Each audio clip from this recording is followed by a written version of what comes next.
두 주째 말씀을 전하니까 정이 드는 것 같습니다. 사랑누리교회 너무 아름다운 교회고 또 이곳에 오면은 이렇게 마음이 평온해지는 것 같아요. 이렇게 또 자연 속에서 참 조용히 하나님을 만날 수 있는 너무 귀한 영적인 공간이라는 생각이 듭니다. 다음 세대를 지탱해주는 교회의 두 가지 기둥이 있습니다. 하나는 이제 부모라는 기둥이 있고 다른 하나는 교회 학교 교사라는 기둥이 있습니다. 지난주에는 여경지근의 교육이라는 제목으로 특별히 부모에게 초점을 맞춰서 말씀을 드렸습니다. 부모라고 하는 기둥이 든든하게 서 있어야 됩니다. 내 자녀에게 부지런히 가르치라. 이 신명기 6장 7절 말씀은 바로 부모에게 주신 하나님의 말씀입니다. 그런데 그 부모 못지않게 중요한 역할을 하는 사람이 교사입니다. 오늘은 특별히 교사에 초점을 맞춰서 말씀을 드리려고 합니다. 사실은 이 두 가지 원리가 다르지가 않아요. 부모의 원리가 바로 교사의 원리고요. 교사의 원리가 바로 부모의 원리입니다. 가장 좋은 부모는 신앙의 교사가 돼야 되고요. 가장 좋은 교사는 부모 같은 교사입니다. 그래서 성경을 보면은 이 부모의 원리와 교사의 원리가 다르지가 않아요. 또 교사라고 하는 것은 교회 학교 선생님만 얘기하는 게 아닙니다. 우리가 지상 명령을 보게 되면은 마태복음 28장 18절로 20절 여러분들 잘 암송하는 말씀, 너희는 가서 모든 족속으로 제자를 삼아 아버지와 아들과 성령의 이름으로 세례를 주고 내가 너에게 분부한 모든 것을 가르쳐 지키게 하라. 우리 모든 그리스도인들은 교사의 사명이 있어요. 가르쳐야 될 사명이 있어요. 교회 학교 교사만이 아닙니다. 먼저 믿는 우리들은 아직 주님을 알지 못하는 자들에게 복음을 전해야 될 사명이 있고 가르쳐야 될 사명이 있고 그 사람을 변화시켜야 될 사명이 있습니다. 그렇기 때문에 부모도 교사고 교회 학교 교사도 교사고 모든 성도님도 교사라고 하는 생각을 갖고 오늘 이 말씀을 대할 수 있기를 간절히 바랍니다. 우리 모두가 사람을 변화시키는 사명을 지니고 있어요. 부모는 자식을 변화시켜야 되잖아요. 교회 학교 교사는 아이들을 변화시켜야 되잖아요. 먼저 믿는 우리들은 안 믿는 자들을 변화시켜야 되잖아요. 그런데 너무나 안 변하는 게 사람이에요. 너무너무 안 변해요. 자식을 변화시켜 보려고 합니다만 잘 안 변해요. 교회 학교 아이들도 얼마나 안 변합니까? 안 믿는 사람들을 전도해 보려고 하지만 너무너무 안 변해요. 어떻게 하면은 사람을 변화시키는 능력을 행할 수가 있을 것인가? 이게 우리들의 숙제입니다. 예수님 당시에도 랍비들이 많이 있었어요.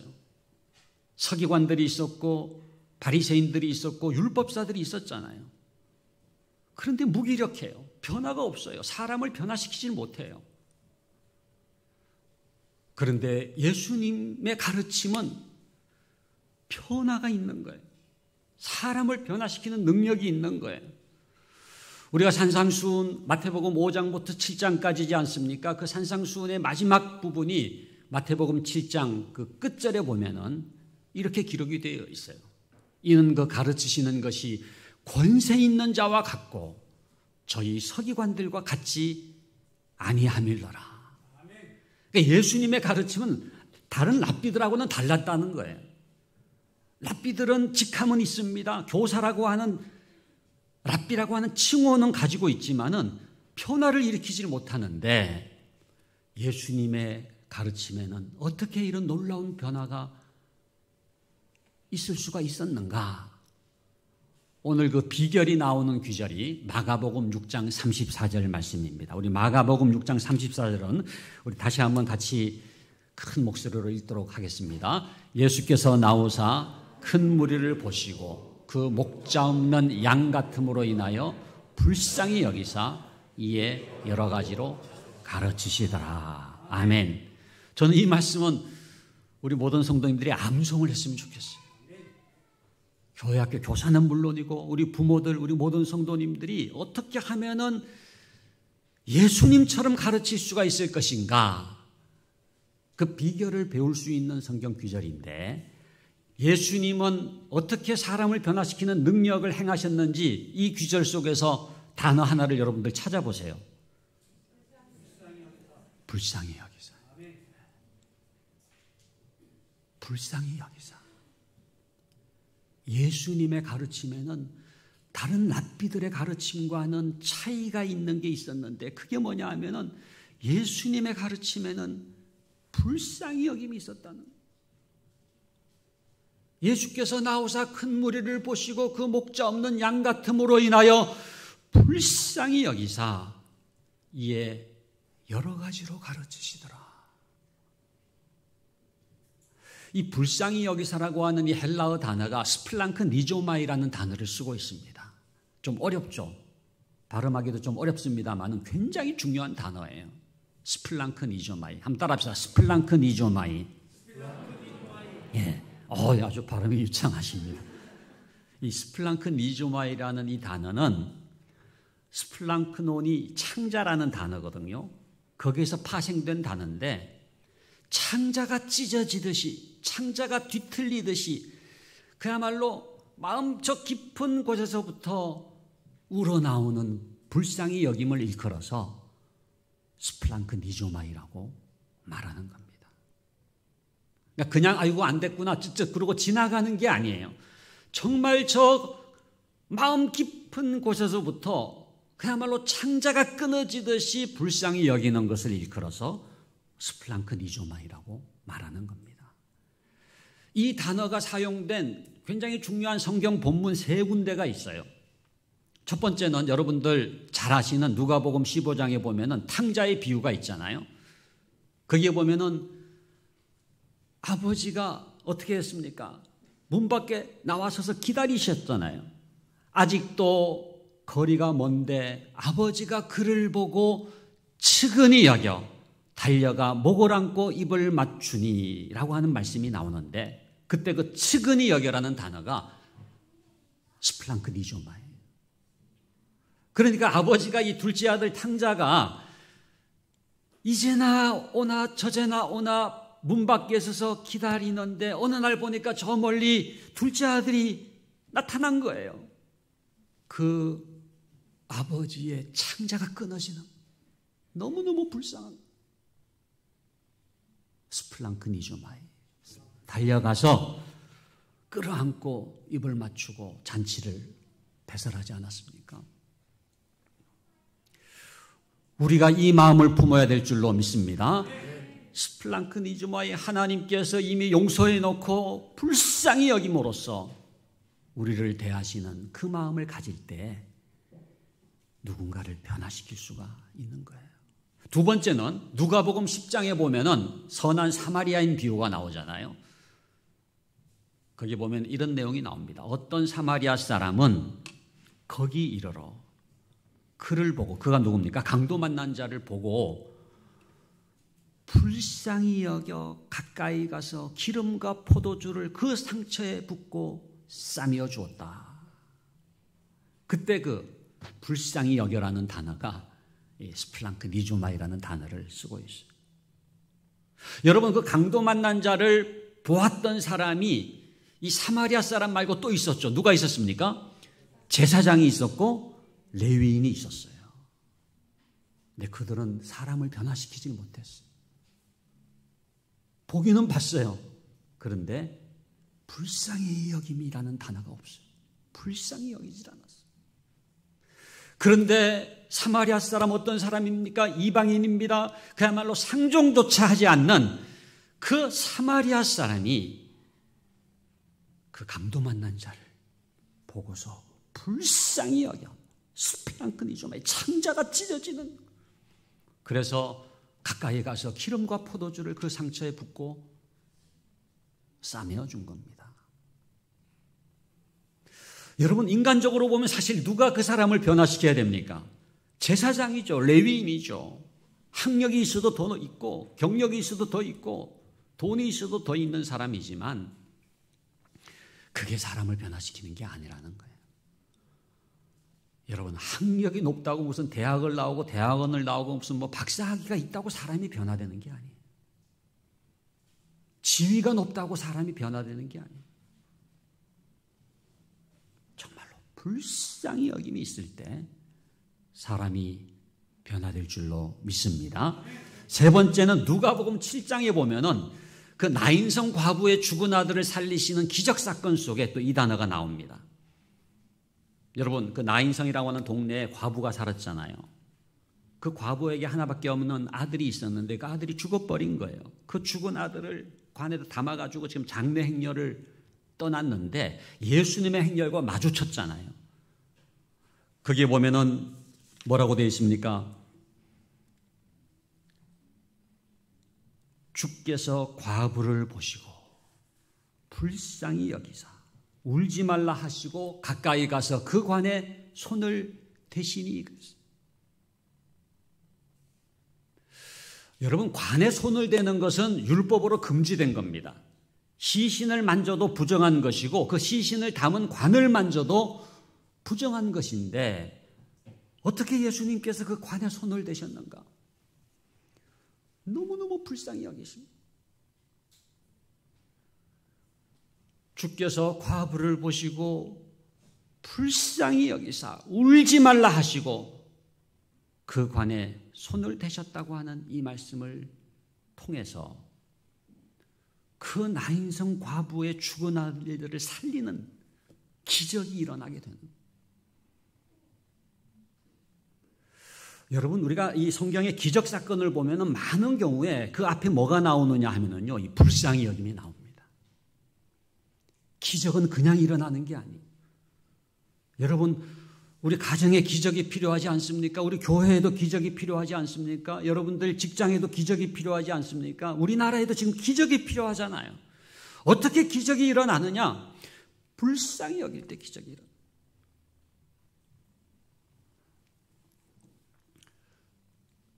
스플랑큰 이조마이, 정말로 우리에게 회복돼야 될 것이 있다고 한다면 불쌍히 여김이 회복돼야 될 줄로 믿습니다.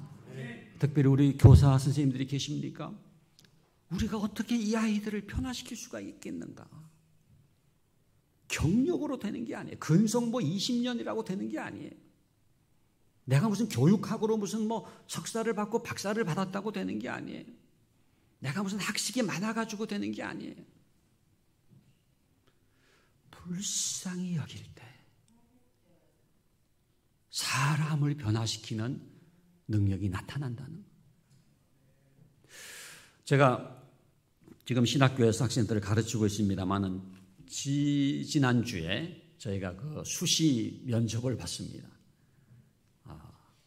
제가 이제 면접 볼 때 꼭 묻는 질문이 있어요. 너의 삶에 가장 영향을 끼친 사람이 누구냐? 한 명을 얘기하는 거예요. 제일 많이 나오는 사람이 누군지 아십니까? 엄마입니다. 엄마. 아빠는 잘 안 나오더라고요. 이상해요. 엄마. 여러분, 왜 엄마가 사람을 변화시키는 능력을 행하는지 아십니까? 엄마는 불쌍히 여기거든요. 그러니까 엄마라고 하는 단어 속에는 이게 불쌍히 여김이 촉촉히 적셔져 있는 것 같아요. 울면서 얘기를 하는 거예요. 어머니의 기도. 엄마가 아니면 제가 이 신학교 올 수 없었습니다. 두 번째 많이 나오는 사람이 누군지 아십니까? 교회학교 교사예요. 교회학교 교사. 그러면 제가 꼭 이렇게 선생님 성함이 어떻게 되냐 이제 여쭤보거든요. 물어보거든요. 그러면 그 아이가 선생님 이름을 얘기하는데 뭐 이름은 평범해요. 김숙자, 뭐 김혜자, 뭐 김말자, 뭐 자자 돌림이 많더라고요. 숙자 아니면 자자 돌림이 많은데 너무너무 귀한 이름이라는 생각이 드는 거예요. 일생에 한 번 나의 삶에 가장 영향을 끼친 사람이 누구냐라고 할 때 교회학교 선생님 이름을 얘기를 하잖아요. 저는 그 선생님에게 막 전화를 걸어드리고 싶더라고요. 이 아이가 선생님을 말했어요. 근데 여러분, 이 아이가 교회 학교를 다니면서 만났던 선생님이 그 선생님만이 아니에요. 여러 선생님을 만났을 거예요. 그런데 다른 선생님은 이름조차 기억을 못해요. 망각해버렸어요. 그런데 잊을 수 없는 선생님이 있습니다. 누굽니까? 진짜 나를 불쌍히 여겨주신 선생님. 그 선생님의 불쌍히 여김을 통해서 주님의 불쌍히 여김을 경험하면서 삶의 터닝 포인트가 일어난 그 선생님 잊을 수 없습니다. 잊으래도 잊혀지지 않는 선생님인 거예요. 저는 우리 사랑누리교회 모든 교회 학교 교사가 누군가에게 이렇게 잊을 수 없는 선생님이 될 수 있기를 간절히 바랍니다. 교회 학교 교사만이 아니에요. 우리 모두가 누군가에게 잊을 수 없는 사람이 되어야 되는데, 그러기 위해서는 스플랑크니즘, 불쌍히 여김이 있어요. 우리가 이제 신앙이 깊어지고 또 교회 나오는 연수가 이제 늘어나고 또 뭐 집사님이 되고 권사님이 되고 장로님이 되고 그러면은 그럴수록 깊어져야 되는 게 있는데 불쌍히 여김이 깊어져요. 불쌍히 여김이 그 사람의 신앙의 성숙을 보여주는 척도예요. 그 불쌍히 여김의 깊이만큼 변화가 일어나는 거예요.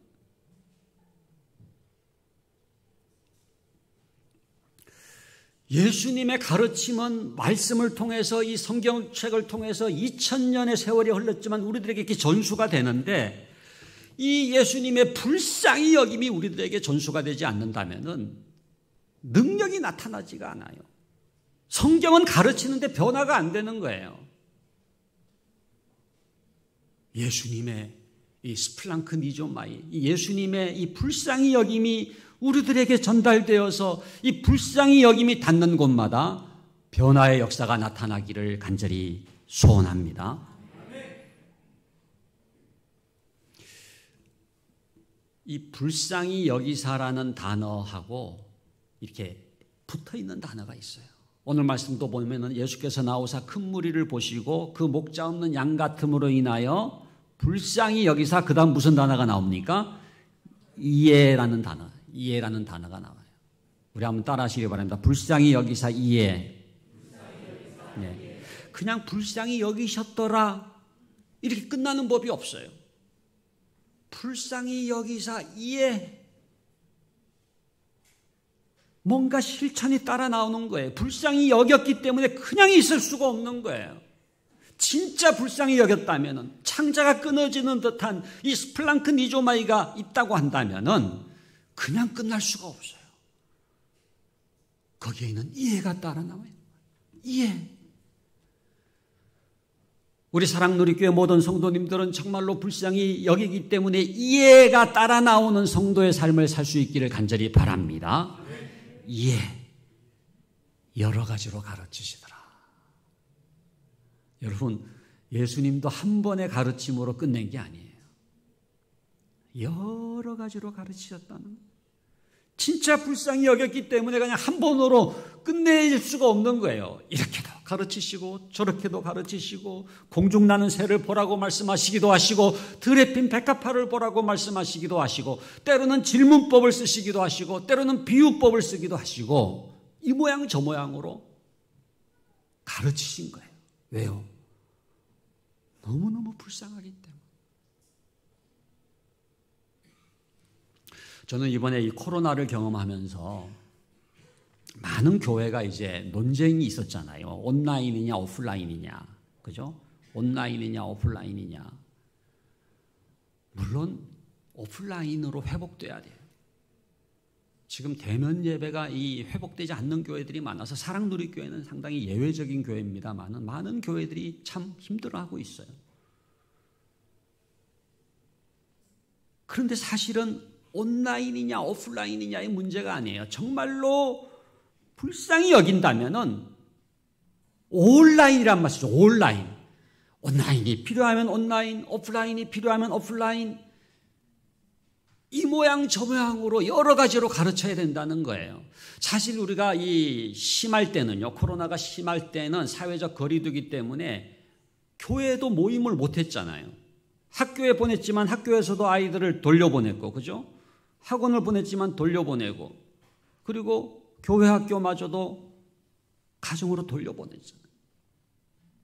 그러니까 아이고 이제는 할 수 있는 게 없구나, 오프라인은 할 수 있는 게 없구나, 많은 사람들이 그래서 온라인만이 방법이라고 생각을 했는데 사실은 그때에도 할 수 있는 게 있어요. 사실은 그 아이 동네 한 바퀴 돌 수 있잖아요.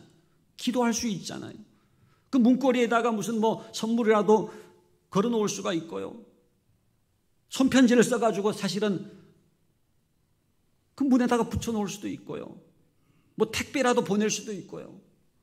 그리고 아이에게 전화를 해가지고 야, 너 집에 있니? 그러면은 창가로 와봐. 커튼을 제치고 그래 선생님 지금 밖에 있거든. 보이니?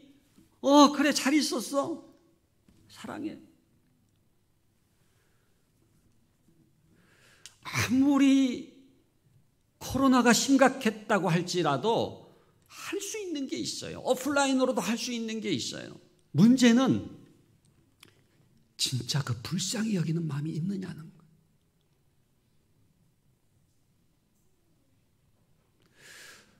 저는 기독교 교육의 원형은 주일학교가 아니라 더 거슬러 올라가서 딱 기독교 교육의 원형을 붙잡는다고 한다면 그게 성육신입니다. 성육신. 하나님께서 하늘에서 강의를 하신 게 아니에요. 하나님이 인간을 구원하시기 위해서 하나님이 선택한 하나님의 교육은 하나님이 인간이 되셔서 성육신 하신. 여러분, 우리가 다른 사람과의 관계라고 하는 것은 피조물과 피조물의 관계잖아요. 만약 여러분들이 개나 돼지가 된다, 무슨 지렁이가 된다, 이건 상상조차 할 수가 없잖아요. 우리가 어떻게 그런 동물이 됩니까? 곤충이 됩니까? 그러나 그것도 피조물과 피조물의 관계예요. 하나님이 인간이 되셨다고 하는 것은 피조물의 관계가 아니라 창조주 하나님이 인간이 되신 거예요. 피조물이 되신 그 엄청난 간격을 메꾸신 사건이 인카네이션입니다. 성육신. 어떻게 그 간격을 메꿀 수가 있었는가? 어떻게 하나님이 인간이 되실 수가 있었는가? 요한복음 3장 16절이 뭐라고 말씀합니까? 하나님이 세상을 이처럼 사랑하사 독생자를 주셨으니 이는 저를 믿는 자마다 멸망치 않고 영생을 얻게 하려 하심이니라. 그 엄청난 간격을 메꾸실 수 있었던 것은 하나님의 사랑인 줄로 믿습니다. 하나님의 불쌍히 여김이 스플랑크 니조마이. 여러분, 사랑누리교회 다음 세대들을 어떻게 변화시킬 수가 있는가? 그 간격을 메꿔야 돼요. 여러분, 아이들은요 전혀 다른 종족이라고 생각하면 됩니다. 예? 사실은 이제 교회학교 교사 여러분들은 그야말로 다른 종족 속으로 파송을 받는 선교사와 같아요. 청소년부 선생님은 청소년이라는 좀 이상한 종족 속으로 파송을 받는 선교사예요. 아동부 선생님은 또 아동부 종족이라고 하는 아주 이상한 종족 속으로 들어가야 되는 거예요. 여러분, 아프리카 선교사가 아프리카 종족에게 복음을 전하기 위해서 뭘 해야 됩니까? 그 종족의 언어를 배워야 돼요. 이건 아프리카만이 아니에요. 파푸아 뉴기니아도 마찬가지죠. 파푸아 뉴기니아에 선교를 한다 그러면 파푸아 뉴기니아 언어를 배워야 돼요. 그 언어를 모른 채 선교를 할 수가 없어요. 얼마나 어렵겠어요. 영어도 어렵고 무슨 한국말도 어려운데 어떻게 파푸아 뉴기니아어를 배웁니까? 그것을 배울 수 있게 만드는 원동력은 그 종족을 진짜 사랑하느냐의 문제예요. 사랑하면 배울 수 있어요. 진짜 불쌍히 여기면 배울 수 있어요.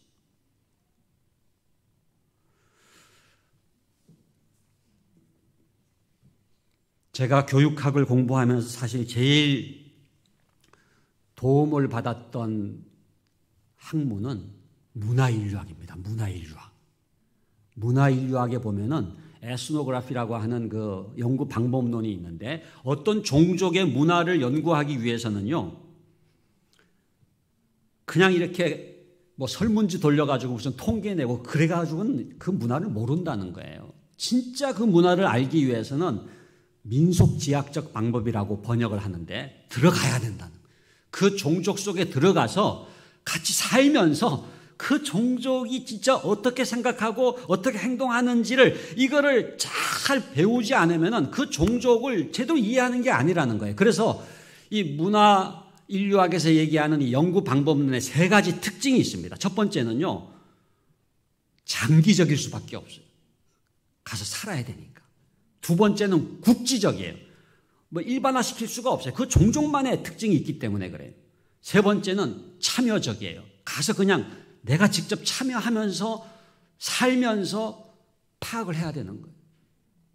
그래서 저는 우리 교회학교 교사들에게는 그런 말씀 드리고 싶어요. 청소년부 교사면은 중고등부 아이들하고 같이 살아야 돼요. 그러니까 교복 입고요. 아이들 교복 입고 위장 취업하듯이 그 학교 들어가가지고 같이 지내면 제일 좋아요.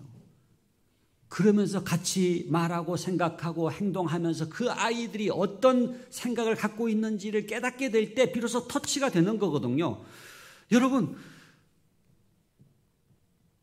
그 아이들의 언어를 배워야 돼요. 청소년들의 언어를 배워야 돼요. MZ세대의 언어를 배워야 돼요. 아동부 아이들의 언어를 배워야 돼요. 그래서 그 아이들하고 똑같은 한국말을 쓰는데 왜 소통이 안 되느냐가 아니라 너무너무 달라요. 언어가 다른 거예요. 그리고 의상도 다르잖아요. 아프리카 선교 가려면 아프리카 의상을 입을 줄 알아야 되죠. 아이들 의상을 입을 줄 알아야 돼요. 틀어진 옷을 입을 줄 알아야 돼요. 성한 옷을 왜 찢었느냐 그러지 말고 그런 옷을 입을 줄 알아야 돼요. 그리고 음식도 마찬가지입니다. 아이들이 좋아하는 음식을 먹을 줄 알아야 돼요.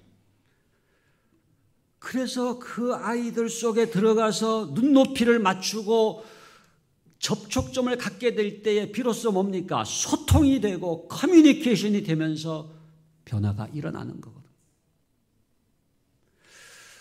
사랑누리교회는 이 하나님의 성육신 교육을 실천할 수 있는 교회가 될 수 있기를 간절히 바랍니다. 여러분들이 교회학교 아이들이든 자녀든 아니면은 안 믿는 성도든 그분을 전도하고 사람을 변화시키기 위해서는 그들 속으로 들어가야 돼요. 복음을 안고 들어가야 돼요. 예수님도 세리와 창기들과 함께 했다고 그랬잖아요. 그렇다고 해서 동화가 되신 게 아니잖아요. 그들을 어떻게 변화시킬 수가 있는가? 그들 속에 성육신 하셔서 그들과 접촉점을 가지면서 그들을 복음으로 인도해내는 거예요. 우리가 교육학에서 굉장히 중요한 단어가 있는데, 교육은요 진실로부터 출발을 하는데, 그 readiness라는 단어가 있어요. readiness, 이게 준비도라는 말로 번역을 하는데, 그 아이의 실상을 알 때에 그 아이들의 그 상태를 딱 알 때에 거기서부터 교육은 일어난다는 거예요. 그러니까 부모가 자녀를 모르면은요 어긋나는 거예요. 자녀에게 뭘 많이 말을 한다고 되는 게 아니에요. 그 자녀를 이해하고 그 자녀와 접촉점을 갖기 위해서는 성육신을 해야 돼요. 어떻게 우리가 전혀 다른 종족 같은 다음 세대에게, 교회학교 아이들에게, 우리의 자녀들에게, 안 믿는 사람들에게 다가갈 수가 있느냐? 불쌍히 여기. 하나님께서 우리를 불쌍히 여겼기 때문에 이 땅에 오셨잖아요. 그 사랑으로 다가갈 수 있는 우리 모두가 될 수 있기를 간절히 바랍니다. 그렇다면은 어떻게 불쌍히 여길 수가 있는가? 오늘 말씀 보니까 특별히 34절 말씀 중심으로 세 가지 불쌍히 여길 수 있는 방법이 있어요. 첫 번째는요, 숫자를 보지 말고 사람을 봐야 돼요. 사람을 볼 때 불쌍히 여김이 생깁니다. 숫자를 보는 순간 불쌍히 여김이 사라지는 거예요. 몇 명이 왔느냐? 그거에 관심을 먼저 갖지 말고 사람을 볼 수 있는 여러분들이 될 수 있기를 간절히 바랍니다. 여러분, 예수님은요, 한 명을 만날 때나 수많은 무리를 만날 때나 다르지가 않아요. 왜냐하면 예수님의 초점은 늘 사람에게 있기 때문에. 근데 우리는 얼마나 숫자에 관심이 있습니까? 몇 명 모였느냐? 예? 우리 전도사님하고 교육전도사님하고 부장님하고 공통점과 차이점이 있는데 둘 다 숫자에 관심이 있다는 게 공통점이고, 전도사님은 앞에서 세시고 부장님은 뒤에서 세신다는 게 차이가 있다. 예. 담임 목사님은 서면으로 세시고, 다 우리가 숫자에 관심이 있어요. 물론 숫자가 중요하잖아요. 예, 배가 돼야 되고 믿는 자가 늘어나야 되고, 그죠? 그런데 숫자를 본다고 숫자가 느는 게 아니에요. 사람을 봐야 숫자가 느는 거예요. 여러분, 정말로 누군가를 초점을 맞춰서 사람을 볼 때에 불쌍히 여기는 마음이 생기는 거예요. 예수님이 수많은 무리들이 있었지만 12명의 제자를 선택하셨잖아요. 로버트 콜만이라고 하는 분이 주님의 전도계획이라고 하는 책을 썼는데, 그 책에 보면은 예수님의 제자 교육의 8가지 원리가 나오는데, 첫 번째 원리가 선택의 원리입니다. 선택의 원리. 무슨 얘기냐 하면은 밤이 맞도록 기도하시고 밝음에 나가사 제자들을 부르사, 이렇게 되어 있잖아요. 그러니까 밤새 기도하시고 12명의 제자를 선택을 하셨다는 거예요. 너는 나의 제자다. 베드로를 선택하시고 요한을 선택하시고 야고보를 선택하시고, 그 12명의 제자를 선택하는 것 자체가 기독교 교육이라는 거예요. 그때부터 변화가 일어나기 시작하는 거예요. 그러니까 여러분들에게 가장 중요한 건 뭐냐 하면은 사랑할 대상을 선택하는 겁니다. 불쌍히 여길 대상을 선택하는 거예요. 교회학교 교사 여러분들은 어떻게 해야 됩니까? 내가 맡은 아이들을 이제는 선택해야 돼요. 그냥 내가 배정을 받았다. 저는 이렇게 했으면 좋겠어요. 목사님, 이렇게 다음에는요, 이렇게 아이들을 다 앉혀놓고요, 우리 교회학교 교사들이 지나가면서 각자 선택하도록 하는 거예요. 나를 따르라, 팔로우 미.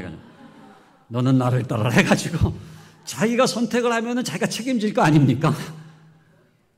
물론 그렇게 하지 않고 우리가 이제 명단으로 배정을 받습니다만은, 그러면 그 명단을 보고서 어떤 선생님은 또 바꿔달라. 이 아이 좀 빼주세요. 어떻게 이 아이를 제 반에 보냈습니까? 해가지고. 근데 그게 아니라 그 아이들을 나의 영적 의지를 발동해서 이제는 내가 선택을 해야 돼. 내가 너를 사랑하마. 내가 너를 제자 삼으마. 내가 너와 승부를 걸마. 그 사람에게 초점을 맞춰서 그야말로 사랑의 대상으로 확정하게 될 때 거기서부터 변화가 시작되는. 저는 그래서 이것을 닻을 내린다는 표현을 쓰고 싶어요. 여러분, 배가 항해를 하다가 어떤 항구에 딱 정박을 하면은요, 닻을 내리잖아요. 더 이상 이제는 항해를 하지 않고 완전히 종착지에 정박을 할 때 닻을 내리는 겁니다. 하나님, 내 마음이 확정되었고 내 마음이 확정되었사오니 내가 노래하고 내가 찬송하리이다. 하나님, 이 아이들을 제가 이제는 사랑하겠습니다.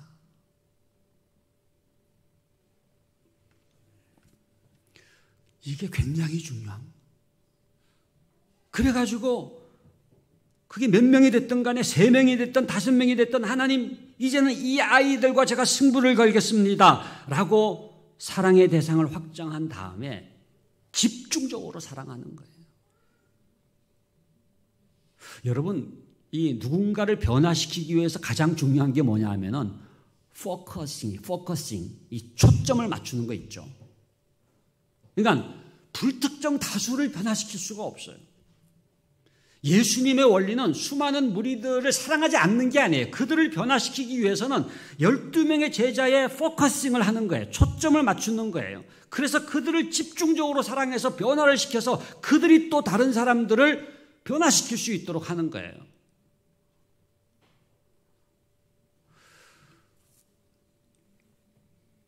나는 누구를 사랑해야 하는가? 사랑의 대상을 제한을 해야 되죠. 예수님도 12명이잖아요. 그러면은 하나님, 제가 올해에 이 사람들을 사랑하겠습니다라고 하는 그 사랑의 대상을 확정한 다음에 어떻게 합니까? 집중적으로 사랑해야 돼요. 돋보기로 여러분들 햇볕을 모아보신 적 있으세요? 이게 돋보기라고 한다면은 처음에는 희멀건하잖아요. 그러나 거리를 잘 맞추면은요, 딱 점이 되잖아요. 그럼 어떻게 됩니까? 종이가 시커멓게 타들어가다가 불이 붙어요. 한번 해보셨잖아요. 제일 중요한 건 누군가를 변화시키기 위해서는요, 이렇게 초점을 맞춰야 돼요. 돋보기로 햇볕을 모으는 것처럼. 그래가지고 초점이 탁 맞춰지면은요, 스파크가 일어나요. 불이 붙어요. 교회 생활을 오래 하고 또 누군가를 양육한다고 하지만은 왜 영혼에 불이 붙지를 않느냐? 집중적으로 사랑하지 않아서. 집중적인 사랑의 반대말은 무관심이라고도 얘기할 수가 있겠지만 흩날리는 사랑이라고 표현하고, 흩날리는 사랑 뭐예요? 이게 사랑을 흩날리는 거야. 야, 왔냐? 뭐 별일 없었지? 뭐 우리 어디까지 했더라? 별일 없는 아이가 어디 있어요? 예? 그 아이들을 사랑의 대상으로 확정하고 흩날리는 사랑이 아니라 우리가 가지고 있는 사랑이 제한되어 있는데 이걸 모아야 돼요. 깔때기로 모으듯이 사랑을 쫙 모아가지고 집중적으로 이렇게 사랑해야 돼요. 여러분, 사랑의 용량이 있는데요, 사랑 자체가 큰 분들도 있어요. 마더 테레사라든지 무슨 사랑의 원자탄이라고 불리는 손양원 목사님 같은 분들은 사랑 자체가 크신 것 같아요. 그런데 우리가 제한된 사랑을 가지고 있는데 이걸 어떻게 사용하느냐가 굉장히 중요합니다. 이걸 그냥 이렇게 흩날리지 마시고 모아가지고 집중적으로 사랑해요. 여러분들은 사랑의 대상을 선택하시고 그 대상을 집중적으로 사랑할 수 있기를 간절히 바랍니다. 두 번째는 진실을 보면은 불쌍히 여길 수가 있어요. 진실을 보면. 외모를 보면은 불쌍히 여김이 없을 수가 있어요. 야, 이 집에 사는 사람들은 뭐 얼마나 대단한가. 그게 아니에요. 가까이 가보세요. 진실을 보세요. 너무너무 불쌍한 거예요. 오늘 말씀 보니까 예수께서 나오사 큰 무리를 보시고 그 목자 없는 양 같음으로 인하여라는 말씀이 있잖아요. 예수님은 이렇게 진실을 보시는 거예요. 여러분, 예수님 당시에도 뭐 이렇게 이스라엘 사람들이 자기 옷을 입고 앉아 있었겠죠. 아무런 문제가 없는 것처럼 앉아 있었겠지만은 예수님은 그 외모를 보신 게 아니고 옷을 보신 게 아니고 진실을 보셨는데 뭐가 보였습니까? 목자 없는 양 같음이 보이는 거예요. 이게 인간의 진실입니다. 목자 없는 양 같은 거예요. 우리의 다음 세대가 그래요. 목자 없는 양 같은 거예요. 안 믿는 사람들이 그래요. 뭐 대단한 것처럼 뭐 차도 몰고 다니고 뭐 집도 뭐 몇 평짜리 뭐 해가지고 사는 것처럼 보여도 목자 없는 양 같은, 그게 그들의 진실이에요. 목자 없는 양이라고 하는 건 세 가지입니다. 양이 목자를 잃어버리면 어떻게 돼요? 갈 바를 알지 못하고 방황하는, 지금 어디로 가야 될지 몰라서 방황하고 있는 거예요. 이 민족이 그래요. 왜 사는지를 모르죠. 어디로 가야 할지를 모르죠. 두 번째는 양이 목자를 잃어버리면 먹을 것을 먹지 못해서 기진맥진하는 거예요. 육신적인 양식이 없는 게 아니에요. 영혼의 양식을 먹지 못해서 기갈 상태에 있잖아요. 세 번째는 목자를 잃어버린 양은 언제든지 맹수의 공격에 무방비 상태로 노출될 수밖에 없어요. 지금 아이들이 그래요. 여러분들 아이들 클릭만 하면은요, 언제든지 사악한 유혹에 직면할 수밖에 없어요. 그러니까 지금 목자 잃어버린 양처럼 언제든지 맹수에게 사탄에게 뜯길 수밖에 없는 그런 지금 상황 속에 노출이 되어 있는 거거든요. 예수께서 그 목자 없는 양 같음을 이렇게 보시니까요, 너무너무 불쌍해요. 우리 사랑하는 사랑놀이 모든 성도님들은 진실을 볼 수 있기를 간절히 바랍니다. 우리 성도들의 교제도 마찬가지예요. 그냥 아이고 뭐 이 옷 어디서 샀었어요? 뭐 헤어스타일은 뭐 이 염색약은 뭐를 썼어요? 뭐 화장품 뭘 쓰시나요? 뭐 그런 대화도 필요해요. 그런데 그 성도의 진실을 볼 수 있어요.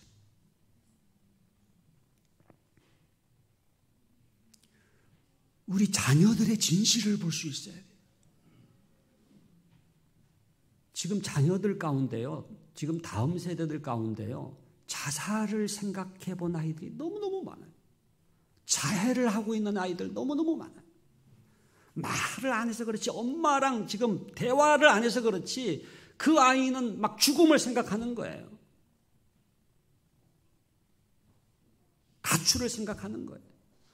우리 교회 학교 아이들 지금 이렇게 흩어져 가지고 예배를 드리고 있겠지만은 그 아이들의 진실을 알아야 돼요. 안 믿는 사람들의 겉모습이 아니라 진실을 알아야 돼요. 그래서 그 진실을 봄으로 말미암아 불쌍히 여길 수 있기를 간절히 바랍니다. 마지막 세 번째는 만나야 돼요. 만나야 돼요. 구경하는 걸로는 불쌍히 여길 수가 없어요. 여러분, 예수님은요, 이렇게 누군가를 이렇게 대하실 때에 구경하지 않으셨어요. 제자들은 구경했어요. 예수님이 사마리아 수가성 여인을 만났잖아요.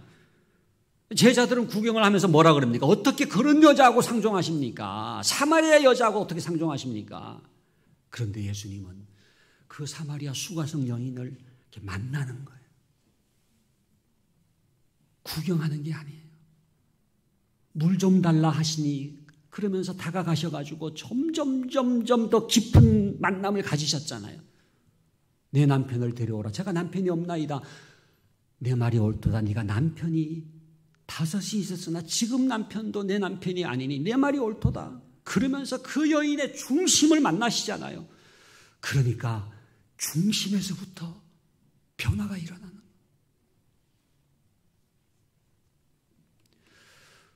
여러분, 진정한 만남이라고 하는 것은 인격적인 관계를 맺는 것을 말합니다. 이게 2인칭 만남이에요. 3인칭과 2인칭 차이를 아시죠? 2인칭은 뭐예요? 나와 너의 만남이에요.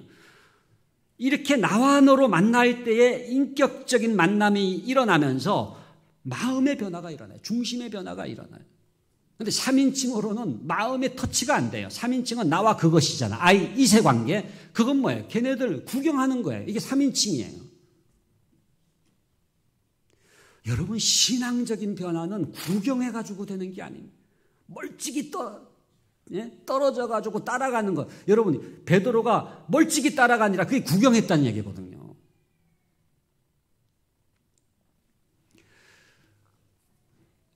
진정으로 인격적인 관계를 맺을 때만이 신앙적인 변화가 일어날 수가 있어요. 신앙이라는 그 단어의 라틴어 어원이 뭐냐면 크레도입니다. 크레도, C-R-E-D-O. 이 크레도에서부터 파생된 단어가 크레딧 카드가 있죠. 크레딧 카드, 신용카드. 그래서 크레도가 믿는다, 신앙이라는 뜻인데 그 어원이 어떻게 되느냐면 코아가 마음이에요. 마음을 드립니다. 그러니까 신앙이라고 하는 것은 마음을 드리는 거예요. 머리가 아니에요. 그러니까 신앙적인 변화는요, 마음의 터치가 일어나야 변화가 되는 거지, 머리에 아무리 지식을 집어넣는다고 변화가 되는 게 아니에요. 그렇기 때문에 누군가를 중심적으로 변화를 시키고 신앙적으로 변화를 시킨다고 하는 것은 제일 중요한 게 뭐냐? 마음과 마음이 터치가 돼야 돼요. 인격적인 관계가 맺어져야 돼요. 그래서 소그룹이 중요한 거예요. 왜 구역이 있습니까? 왜 스몰 그룹이 있습니까? 교회 학교도 왜 분반이 있습니까? 그렇게 12제자처럼 스몰 그룹, 소수가 만나서 인격적인 관계를 맺을 때만이 신앙적인 변화가 일어나기 때문에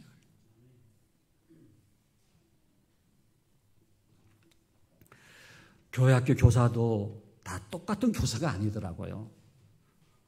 관계의 차원이 달라요.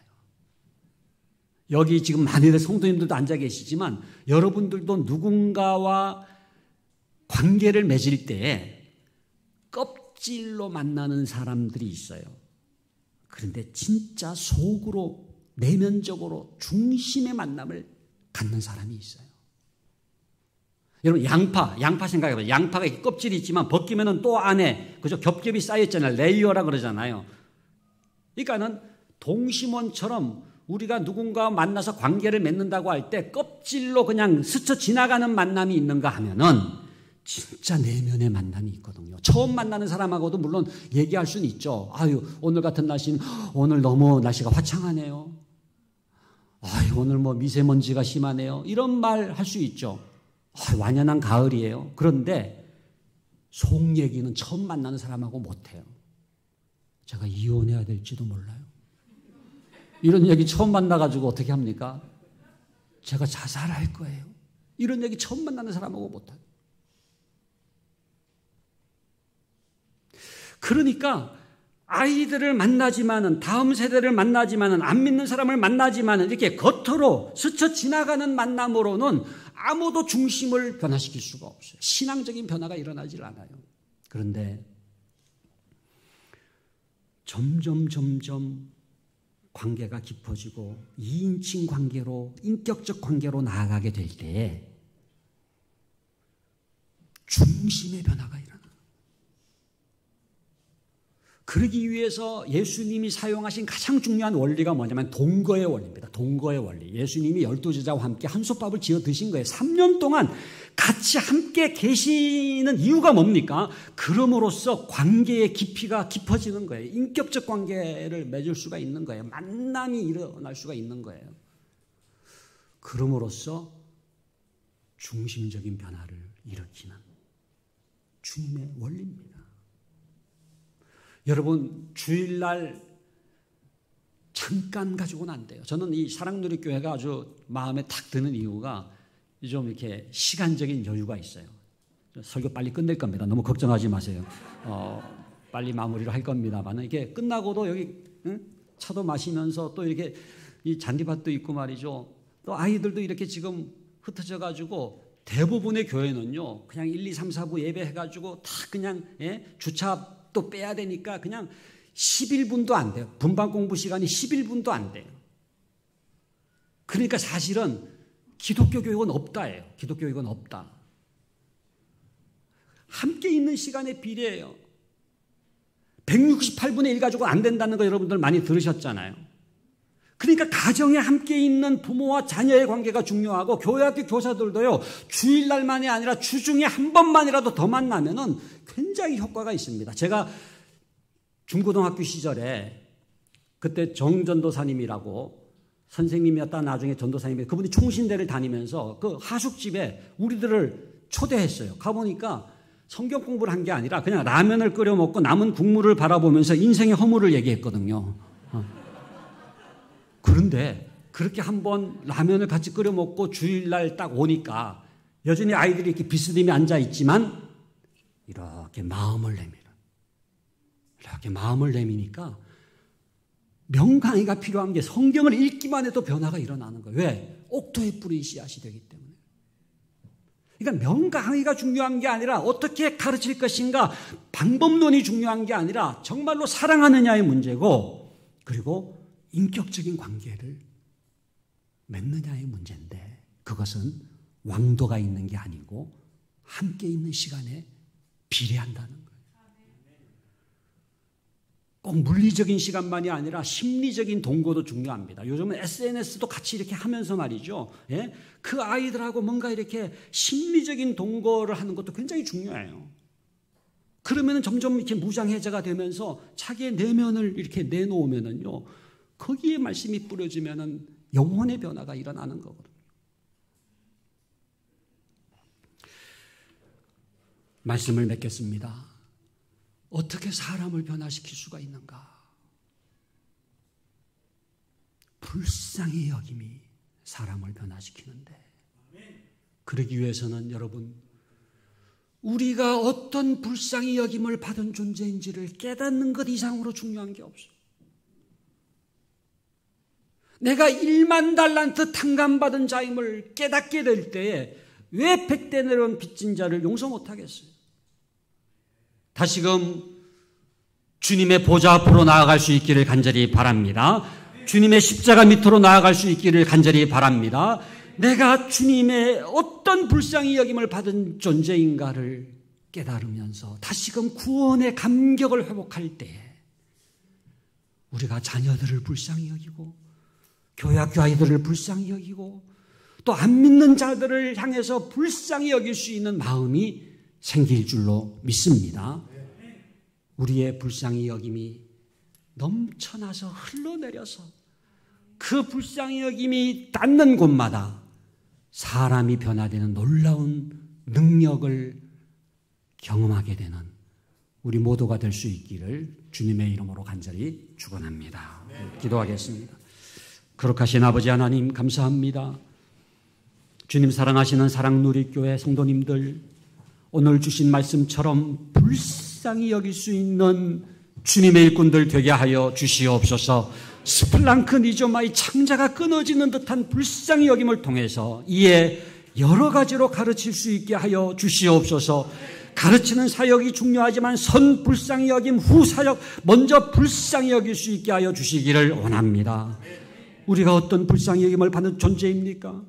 주님의 그 십자가의 사랑, 그 긍휼하심, 그 불쌍히 여김을 받은 존재임을 깨닫고 1만 달란트 탕감받은 존재임을 깨닫고 이제는 우리가 누군가를 불쌍히 여김으로 사람을 변화시키는 능력을 실천할 수 있게 하여 주시옵소서. 예수 그리스도 이름으로 기도하옵나이다. 아멘.